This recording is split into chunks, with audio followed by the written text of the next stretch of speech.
Bob Dylan started out singing other people's songs, but as he says, there came a point where I had to write what I wanted to say because what I wanted to say, nobody else was writing. So born in Hibbing, Minnesota, a town, he says, where you couldn't be a rebel, it was too cold.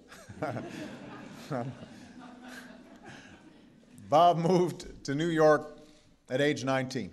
By the time he was 23, Bob's voice, with its weight, its unique gravelly power, was redefining not just what music sounded like, but the message it carried and how it made people feel.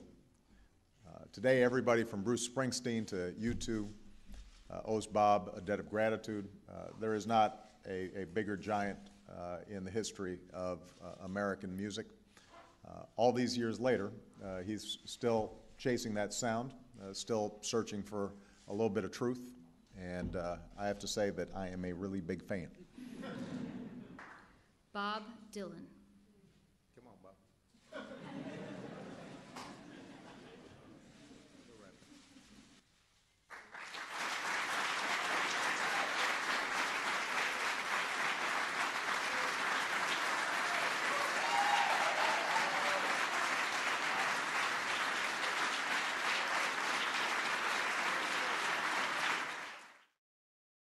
There are thousands of facts that support the fact that Bob Dylan is a plagiarist. It would be impossible to cite all the details in a 2-hour movie. One fact we do want to cite is the most important fact, and that is that it has been reported by Reuters that at the age of 16, Bob Dylan was already a plagiarist and knew the value of plagiarizing songs. Quoting Reuters, a poem written by a teenage Bob Dylan and up for auction at Christie's is actually a song written by the late Canadian country singer Hank Snow.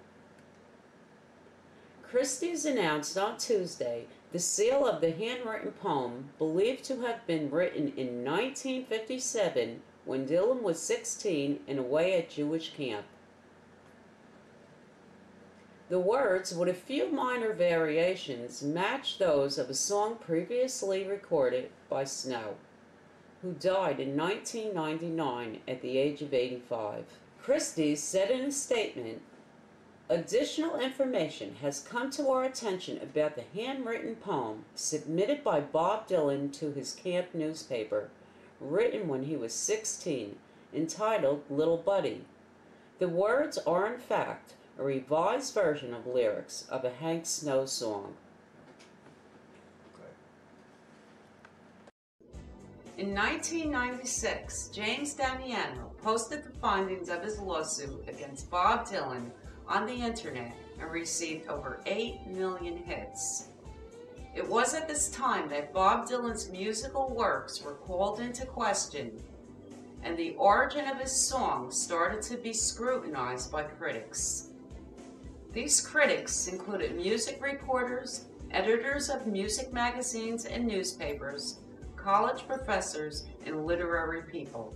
His fans were astute in evaluating his duplicity concerning his material and came to learn that 80% of the melodies and lyrical hooks of his songs were plagiarized. These songs included Blowing in the Wind, Like a Rolling Stone, The Times Are A-Changin', Hard Rain's Gonna Fall, Knocking on Heaven's Door, Rita Mae, and many more, including his Grammy-nominated hit, Dignity.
Someday, maybe you'll be able to tell the greatest story. Say the greatest line.